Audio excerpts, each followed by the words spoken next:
আলহামদুলিল্লাহ ওয়াহদাহ ওয়াসসালাতু ওয়াসসালামু আলা মান লা নাবিয়্যা বা'দা আম্মা বা'দ।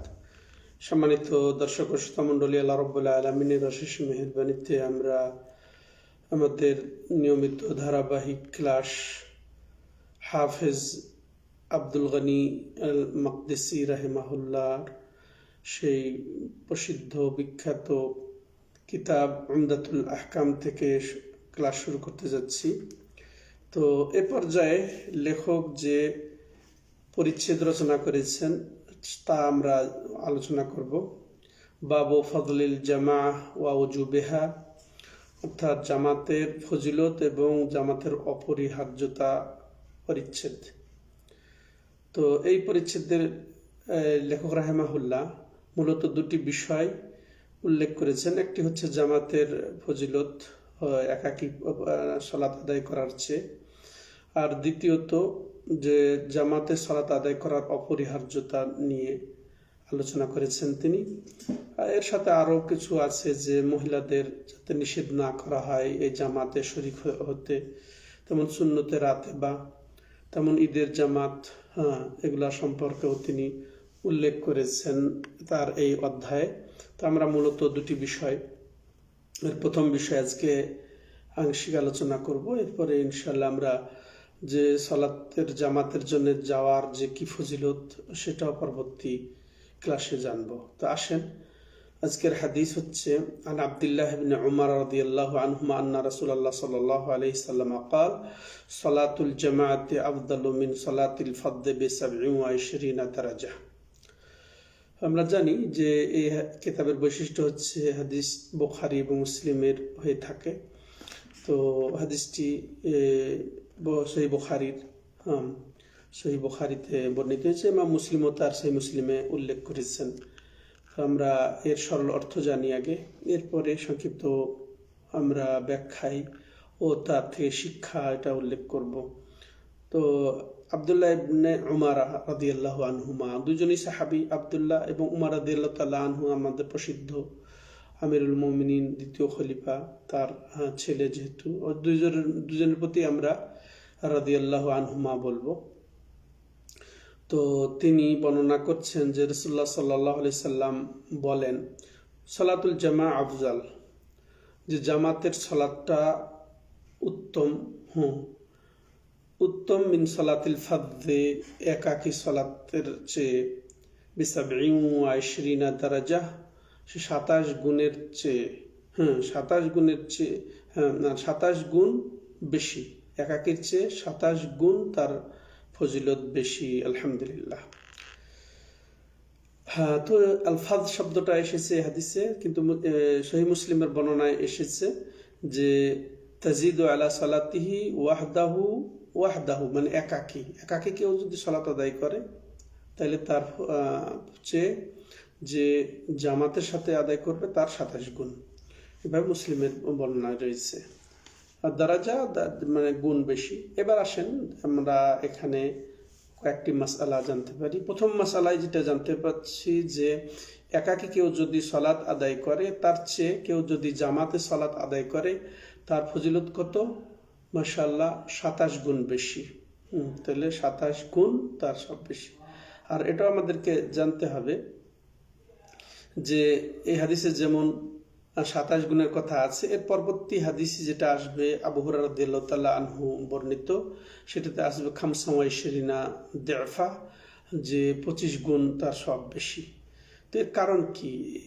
এই হাদিসে 27, আর আবার অন্য হাদিস ওটাও মাশাআল্লাহ বুখারী মুসলিমের হাদিস, ওতে আছে 25 গুণ। এর কারণ কি হতে পারে? তো এর বিভিন্ন কারণ হতে পারে। তো যেমন প্রথম কারণ এটা যে যেটাতে কম বলা হয়েছে এর অর্থ এ নয় যে বেশি হতে পারে না, বেশিও 27 গুণও হতে পারে, এতে কোনো বাধা নেই। যেমনটি ঘটেছে আসলে। যেমন কেউ যদি বলে যে আপনি এই কাজটা করে দিলে আপনাকে এত টাকা দেওয়া হবে, 27 টাকা দেওয়া হবে, তাহলে অন্য কেউ করলে তাকে হয়তো 25 টাকা দেওয়া হবে। এটা নাকচ হয় না, তাহলে সংখ্যা নাকচ হয় না, এটা একটা। দ্বিতীয় হচ্ছে কি, যে হয়তো নবী সাল্লাল্লাহু আলাইহি সাল্লাম প্রথমে আল্লাহ থেকে জেনে 25 গুণ বলেছেন, পরবর্তীতে আল্লাহ থেকে আবার যখন জানলেন তখন আবার 27 গুণ বলেছেন। এটা হতে পারে, উলামায়ে কেরাম এভাবে ব্যাখ্যা দিয়েছেন। আর তৃতীয় আর একটা ব্যাখ্যা, আর চমৎকার ব্যাখ্যা, যে সেটা যে ব্যক্তির সলাৎ অনুযায়ী তার সব বৃদ্ধি পেতে পারে, বিভিন্নতা এসে যেতে পারে মুসল্লি হিসেবে। তো এর যেমন অনেক পার্থক্য অবস্থা ভেদে হয়ে যায়, যেমন উলামায়ে কেরাম লিখেছেন যে মসজিদের অবস্থা, মসজিদ কারো যদি দূরে হয় তাহলে সব বেশি পেতে পারে, সে কষ্ট করে হেঁটে যাচ্ছে, যেহেতু কাছে হলে হয়তো 25 গুণ আর দূরে হলে 27 গুণ এরকম হতে পারে।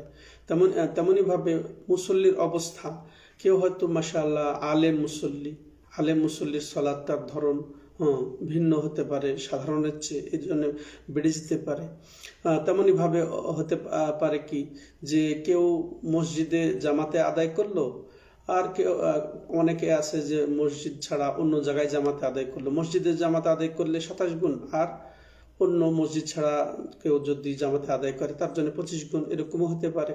তেমনইভাবে কেউ বলেছেন হয়তো কেউ একেবারে মসজিদে অবস্থান করছে এই পরবর্তী সলাতের জামাতের জন্য, তো তার হয়তো 27 গুণ, আর যে বাইরে থেকে এসে মসজিদের জামাত ধরলো তার জন্য হয়তো 25 গুণ হবে। তেমনইভাবে আরও হতে পারে যে হয়তো কেউ একের শুরু থেকেই জামাতে শরিক আছে, তার জন্য 27 গুণ। কেউ হয়তো 1 রাকাত ছুটে গেছে, 2 রাকাত ছুটে গেছে, এরকম ছুটে যাওয়া ব্যক্তির জন্য হয়তো 25 গুণ হবে, এটা হতে পারে। আর আরেকটা কারণ দর্শানো হয়েছে যেটা যে আসতে সলাৎ আদায় করলে, সলাতের যদি জামাত হয় তাহলে হয়তো 25 গুণ, জোরে কেরাত বিশিষ্ট সলাৎ যদি হয় সেটাতে 27 গুণ, এরকম ব্যাখ্যা করেছেন। তাহলে এই বিষয়টা আমরা জানলাম যে 27 গুণ সব বেশি কেউ যদি একাকী সলাৎ আদায় করে তার চেয়ে। আর দ্বিতীয় যে বিষয়টা আমরা জানবো যে একাকী কেউ যদি জামাত ছাড়াই সলাৎ আদায় করে সেটা শুদ্ধ হবে কি হবে না। তো এই হাদিসের ভিত্তিতেই অনেকে বলেছেন যে শুদ্ধ হবে, যেহেতু উত্তমের কথা এসেছে, গুণ বেশি, তাহলে যদি একাকী পড়ে তাহলে তো তার ফজিলত আছে, তাহলে তার বিনিময় আছে, সব আছে, নাকচ করে দেওয়া হয়নি।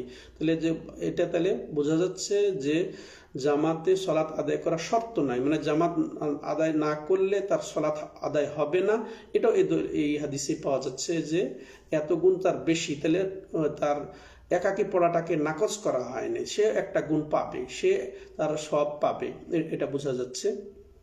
যেমন একাকীর চেয়ে 2 জনে আদায় করলে তার বেশি সওয়াব, তেমন 2 জনের চেয়ে তেমন 3 জনে পড়লে তার বেশি সওয়াব। এই মর্মে যেমন হাদিস এসেছে যে সলাতুর রাজুলি মার রাজুলি আফদাল মিন সলাতিহি ওয়াহদাহ ওয়া সলাতুহু মার রাজুলাইনি আফদাল মিন সলাতিহি মার রাজুল। এখানে যেমন হাদিসটিতে এসেছে যে কেউ যদি একজন ব্যক্তির সাথে সলাৎ আদায় করে, তার সলাৎটা উত্তম হবে একাকী যদি সলাৎটা আদায় করে। অনুরূপভাবে কেউ যদি যে 2 জন আরো অন্য 2 জনের সাথে সলাৎ আদায় করে তাহলে তার ওই 2 জনের চেয়ে তাহলে সলাৎ আদায়ের ফজিলত বেশি।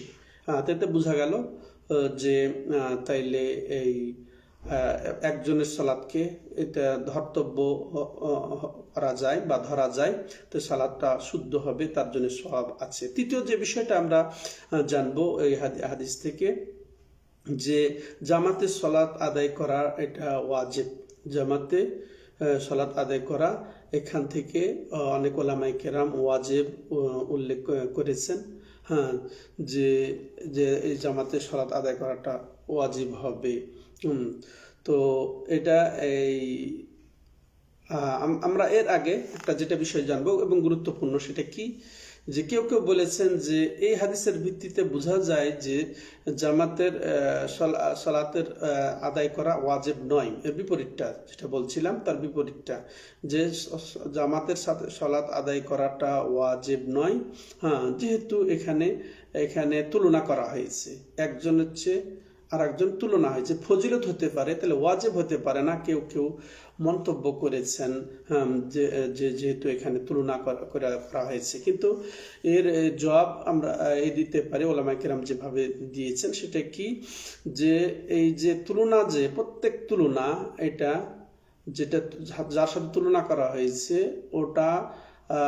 ওটাকে সায় দেওয়া বা ওটাকে সাব্যস্ত করা বুঝায় না। ওটা জায়েজ হওয়া বোঝায় না। এক্ষেত্রে ঠিক আছে যে একজনের সলাৎটা জায়েজ হয়ে যাবে, কিন্তু সব জায়গায় কিন্তু এই কায়দা চলবে না। এটা যে একজনেরটা যেমন আমরা বললাম শুদ্ধ হয়ে যাবে, তো সব এই তুলনা গ্রহণযোগ্য নয়, সব তুলনায় জায়েজ নয়। যে যেটার সাথে তুলনা করা হচ্ছে ওটাও ঠিক এটাও ঠিক, কিন্তু যেটা বলা হচ্ছে সেটা উত্তম সব ক্ষেত্রে খাটে না। যেমন দেখেন মাশাআল্লাহ সূরাতুস সাফ আল্লাহ রাব্বুল আলামিন বলছেন, ইয়া আইয়ুহাল্লাযীনা আমানু হাল আদুল্লুকুম আলা তিজারাতিন তুনজিকুম মিন আযাবিন আলীম তুমিনুনা বিল্লাহি ওয়া রাসূলিহি ওয়া তুজাহিদুনা ফি সাবিলিল্লাহি বিআমওয়ালিকুম ওয়া আনফুসিকুম যালিকুম খায়রুল লাকুম ইন কুনতুম তা'লামুন। এখানে আল্লাহ রাব্বুল আলামিন মুমিনদেরকে সম্বোধন করে বলছেন, তোমাদেরকে কি এমন ব্যবসার কথা আমি শিখিয়ে দেব না, নির্দেশনা দেব না যা তোমাদেরকে কঠিন আযাব থেকে নাজাত দেবে? তো এরপরে কি ব্যবসা শেখালেন? যে তোমরা আল্লাহর প্রতি এবং রাসূলের প্রতি ঈমান আনবে এবং আল্লাহর রাস্তায় তোমরা জিহাদ করবে মাল দিয়ে এবং জান দিয়ে। যালিকুম খায়র ইন কুনতুম তা'লামুন, যদি তোমরা জানো, আর এটা তোমাদের জন্য উত্তম। এখানে উত্তম বলা হয়েছে, তুলনা। তাহলে এই তুলনা কিন্তু পরবর্তী যদি তো ঈমান না আনা হয়, এটা কি তাহলে সাব্যস্ত হবে? এটা কখনো সাব্যস্ত হবে না। তাহলে ঈমান না আনাটা এখানে যে জায়েজ বলা যাবে, যে ঈমান না আনলেও তারা মুক্তি পাবে, এরকম কোনো সুযোগ নেই। তেমন আর এক আয়াত এখানে উল্লেখযোগ্য, আসহাবুল জান্নাতি ইয়াউমাইদিন খায়রুন মুস্তাকাররা ওয়া আহসানু মাকিলা, যে ওই দিন কিয়ামতের দিন কি হবে, যে যারা জান্নাতি তারা ওই দিন একের উত্তম স্থান লাভ করবে। উত্তম স্থান, তাইলে জান্নাতের চেয়ে অনুত্তম বা তুলনামূলক কম উত্তম বা ভালো বা বৈধ বা এরকম তাহলে কোন কি মাকান আছে জাহান্নাম ছাড়া? তো জাহান্নামের সাথে জান্নাতের তুলনা হবে? সব তুলনা যে যার সাথে তুলনা করা হলো ওটা সাব্যস্তর দলিল নয়, এটা আমরা বুঝলাম। তাহলে এর থেকে যারা বলে যে সলাতুল জামাতের জামাত এটা ওয়াজিব নয়, এখান থেকে এটা সাব্যস্ত হয় না, বরং অবশ্যই এটা আরো অন্য হাদিসের ভিত্তিতে সলাতুল জামাতের সলাটা ওয়াজিব, যদিও শর্ত নয় আমরা বলবো। এর চতুর্থ যে বিষয়টা আমরা জানবো সম্মানিত দর্শক ও শ্রোতা মণ্ডলী, যে সর্বনিম্ন তাহলে 2 জন আদায় করলে জামাত হয়ে যাবে। 2 জনে যদি সালাত আদায় করে তাহলে সে তার জামাতটা হয়ে যাবে। এটা আমরা এই হাদিস থেকে বুঝলাম। তো এই ছিল আজকের ক্লাসের মূল কথা। আল্লাহ রাব্বুল আলামিন আমাদেরকে যথাযথভাবে সালাতের জামাতের গুরুত্ব দেওয়ার তৌফিক দান করেন, যাতে আমরা মাশাআল্লাহ 27 গুণ এবং যথাযথভাবে আদায় করার তৌফিক দান করেন আমরা পেয়ে থাকি। হাদা আল্লাহু আলাম ওয়া সাল্লাল্লাহু আলা নবিনা মুহাম্মদ ওয়া আলা আলিহি ওয়া সাহবিহি আজমাইন। সুবহানাকাল্লাহুম্মা ওয়া বিহামদিকা আশহাদু আল্লা ইলাহা ইল্লা আনতা আস্তাগফিরুকা ওয়া আতুবু ইলাইক।